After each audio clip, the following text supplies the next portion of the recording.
You are Locked On Nittany Lions, your daily podcast on the Penn State Nittany Lions. Part of the Locked On Podcast Network, your team every day. Penn State is favored to make the college football playoff. What if they don't make it in the 12-team era? Zach Seyko, Locked On Penn State, joining me here. So let's start with that question, Zach. What would the mood be up there in Happy Valley if you just didn't make the playoff this year after so many years, as Joel Klatt aptly puts it, of being the bridesmaid but never the bride? And it's the perfect opportunity. And Penn State, if they just go 10-2, they'll do it. What if they go 9-3, miss the playoff? My gut immediately tells me that the fire James Franklin chants get louder. They immediately get louder because this is always if they just had more teams, it's tough to get into the top four, there's recruiting issues, there's, coaching issues, there's funding issues, there's NIL issues. And it's like, okay, well, now one of those boxes is checked off, guaranteed, right? They went from 4, not to 6, not to 8 to 12. Okay. So there's definitely plenty of space for Penn State to get in. And I forget how many times they would have if there was a hypothetical 12-team playoff going all the way back to 2014. But more often than not, James Franklin teams would have been in and probably won a game or two. Maybe obviously not a national championship, but they would have done well. So if they go 9-3, it's going to be very disappointing.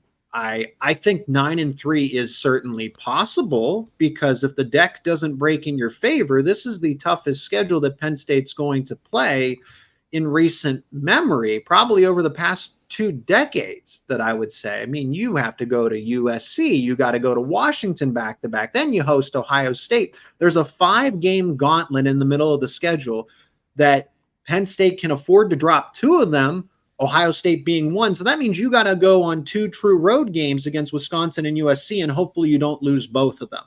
And you've never gone out to USC in the regular season like this. You've never hosted Washington behind Ohio State, right? And the schedule just is very difficult. So I have them at 10-2. I have them in the college football playoff. I don't know what that looks like for them hosting, whether or not. I would think, based on how many quality wins you would have, hypothetically, that it would get you a hosting spot. But if they were to miss, this 2025 makes a little more sense because I think the team is going to lose a bulk of its core. But this is like this Nicholas Singleton, Drew Allard, Denai Dennis Sutton, Abdul Carter. There's all these household names that are in their 3rd year ready to turn the corner. It's almost inexcusable not to make the playoff this year. I look at their schedule and it feels very backloaded, incredibly backloaded. Now, the first game of the season, West Virginia fans were not too keen on a take I had earlier on this show many weeks ago about Penn State winning that game, and Penn State's a 10.5-point favorite on the road in Morgantown. Now, will they cover that spread? Maybe. That's a different conversation. That's a big number to cover against what should be a solid team in the Mountaineers. But I think if you win that game, which I expect them to, then it's 4 straight home games. And the toughest opponent is probably Illinois, because I'm not very high on UCLA. And the other 2 are Bowling Green and Kent State. Those are bye games against Group of 5 schools that Penn State is going to obliterate. And then it's at USC, at Wisconsin, host Ohio State, host Washington. I think if Penn State wins 2 of those games, they're doing very well. But let's go on the other side of the question that I started this segment with. What if they win 3 of those games and they only lose to Ohio State? Then it's hard to see how Penn State doesn't have an opportunity for the first time in several years to play for a Big Ten championship. This episode is brought to you by our friends at FanDuel. Summertime means baseball, the NBA Finals, and more, and you can bet it all on FanDuel. Right now, new customers get $200 in bonus bets with any winning $5 bet, no matter what it is. If it wins, you get $200 in bonus bets. It's a pretty sweet deal, and you should check it out. $200 you can use to bet on everything from the Finals MVP to who's going to hit one out of the park, everything you could want, and all the college football gambling odds you could possibly imagine. Every single Week 0 and Week 1 college football game is available on FanDuel right now. All the lines are there. How great is that? Utterly fantastic, because the season is not as far away as you might think. So go check them out. Visit FanDuel.com/lockedon. Win big Add winning big to your summer bucket list. FanDuel.com/LockedOn. FanDuel, America's #1 sportsbook and our official sportsbook sponsor here at the Locked On Network. Yeah, they've set themselves up very nicely. I mean, there's so many things that could happen, right? What if Ohio State comes in, they're missing a couple key players, and Penn State, it's right. That's kind of what happened in 2016, where against Michigan, they were missing a bulk of their starters. That was embarrassing. Michigan put up 40 on them, and it's like, okay, here we go again. Penn State's not turning the corner. And that was the same team that won a Big Ten championship. They got healthy. They upset number 2 ranked Ohio State team at the time. And it's kind of about timing. On paper, they lose that game to Ohio State. On paper, Penn State's 11-1. But I can't sit here and you can only look at the analytics so much to say, okay, how are they going to do with a 6-hour charter flight in the middle of the season to go to Southern California? Yeah, it's tough. Then you have a bye week. Okay, that's nice. You have a bye week coming back from California, but then you got to go to Camp Randall and Wisconsin, and that's a rowdy place. So, and if Graham Mertz doesn't throw an interception to Jaquan Brisker the last time they're out there, Wisconsin's in game-winning position, right? So there's so much unpredictability with the schedule, and you can only look at analytics so much. You can only do so much predicting. But right now, if you look at on paper, Penn State should be favored in 11 games, aside from Ohio State.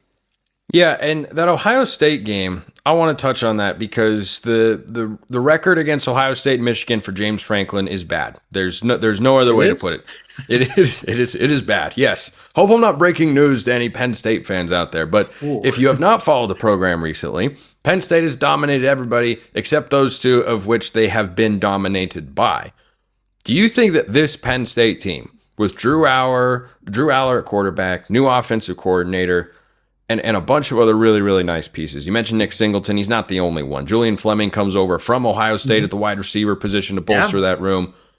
Can they compete with Ohio State? Because you got them at home. And I think you look at the schedule, and you and I have kind of been talking about the Ohio State game as well. Like, that's automatically going to be a loss. But if you're going to beat them, it's going to be at home. So what chance do they have to beat the Buckeyes?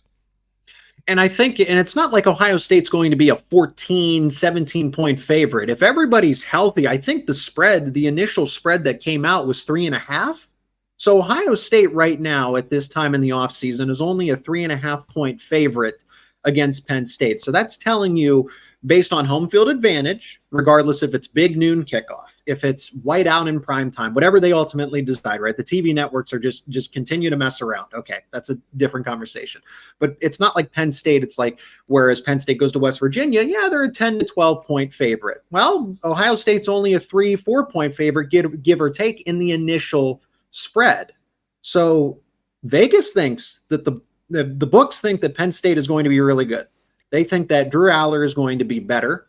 They think it just, bear with me here, Spencer, and anybody else that's watching. It's like, Penn State is going to be the same as last year, but better. Okay. And what that means is they're going to capitalize on their strengths. They're going to ground and pound on offense. The passing game is going to be more efficient. It's going to be more efficient. Drew Aller's not going to throw 50 touchdowns, 4,000 yards. Everybody on social media can make fun of him. That's fine. But he's going to do what he does best, protect the football. And I expect that completion percentage to be higher because Andy Kotelnicki is going to make things easier for him. I was doing some film today and looked at, some tape of him, calling play Kansas offense. And it's like, man, he just made it so easy for whoever was quarterback there to succeed. Now you get a 5-star quarterback doing those same things. Hey, at the end of the day, I think Penn State is in a good position to be 11-1. 10-2 because the analytics can't account for that trip to USC or Wisconsin back-to-back like that. So I think they drop one of those, and I think they do lose to Ohio State because I think Ohio State is even being underrated at this point. I think they are a college football championship contender. I think they are. Well, yeah, and the odds reflect that, and they should, but you never know. Nobody knew Brad Haley's name until he made the play. Someone's got to do it. It doesn't continue forever. Penn State isn't going to lose to Ohio State forever for the rest of time. It's felt like a long time. It's felt like so forever. they just have to ask themselves, why not this season? Michigan hadn't beaten Ohio State in how long? And then all of a sudden they beat them 3 years in a row. Only takes one season, one game, one moment to try and change the trajectory there. Zach Seyko, Locked On Penn State. Appreciate it as always. Oh, thanks for having me on, Spencer. Anytime.